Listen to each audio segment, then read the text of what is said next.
लंका के महल में एक ऐसे तूफान ने जन्म लिया जो आगे चलकर 12 महारथियों से भी अधिक शक्तिशाली बना। वह अति महारथी कहलाया। जैसे ही रानी मंदोदरी ने उसे अपनी गोद में उठाया, बादल जोर से गरजे।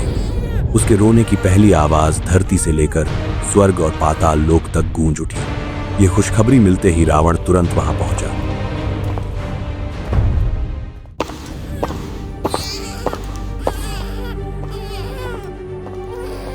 बच्चे की आवाज बादलों की गरज जैसी थी, इसीलिए रावण ने उसका नाम रखा मेघनाद। रावण अपने बेटे को अमर बनाना चाहता था। उसने सभी 9 ग्रहों को आदेश दिया कि वे मेघनाद के जन्म के समय शुभ स्थिति में रहें। सभी ग्रह तुरंत एक पंक्ति बनाओ, मेरे पुत्र को आशीर्वाद दो और उसे अमरत्व प्रदान करो।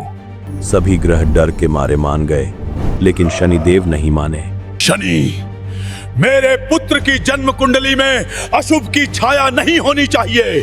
अपना स्थान बदलो। रावण, तुम काल को चुनौती नहीं दे सकते। कोई भी प्राणी भाग्य की लय को चुनौती नहीं दे सकता है। वह अपनी जगह से नहीं हिले और बच्चे की कुंडली के 12वें घर पर अपनी छाया डाल दी। और फिर रावण और शनि के बीच लड़ाई शुरू हो गई।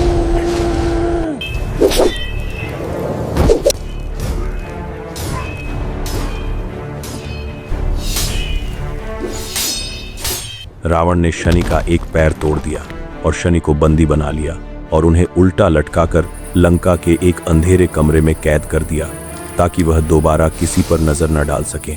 समय बीतता गया। मेघनाथ बड़ा होकर एक महान योद्धा बना। गुरु शुक्राचार्य ने उसे शस्त्र, जादू और तंत्र विद्या सिखाई। अब उसके पास ऐसा धनुष था जिसके तीर आग बरसाते थे और पहाड़ों को भी चीर सकते थे। जब देवताओं ने रावण के राज को चुनौती दी, रावण को हराना ही होगा, तो मेघनाथ अपने अग्नि रथ पर सवार होकर स्वर्ग पहुंचा। उसका सामना देवताओं के राजा इंद्र से हुआ।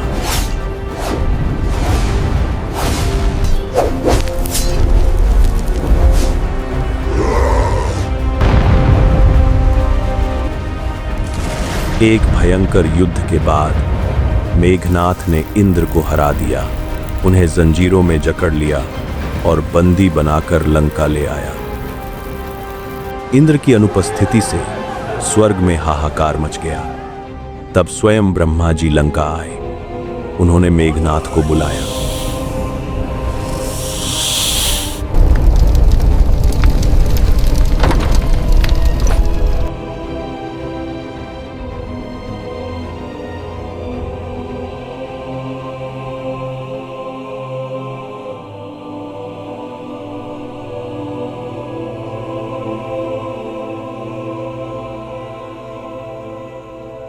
पुत्र मेघनाथ, मैं तुम्हारी वीरता और शक्ति देखकर अत्यंत प्रसन्न हूं।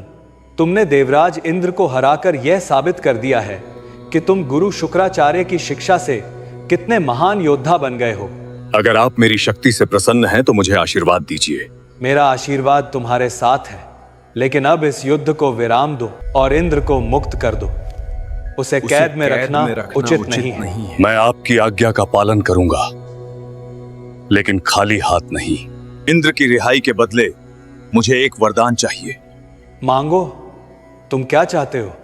मुझे अमृता का वरदान दीजिए, मेरी कभी मृत्यु ना हो।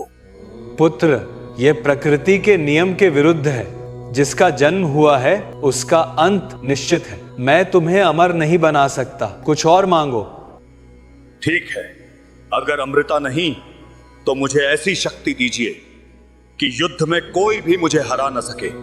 तथास्तु, मैं तुम्हें एक विशेष वरदान देता हूं। जब भी तुम युद्ध में जाने से पहले अपनी कुलदेवी निकुंभिला का पवित्र यज्ञ पूरा करोगे तो अग्नि से एक दिव्य रथ प्रकट होगा। वह रथ मन की गति से चलेगा।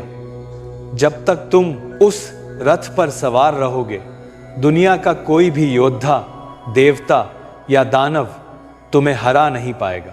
तुम अजेय रहोगे, परंतु सावधान रहना। इस वरदान के साथ एक शर्त भी है।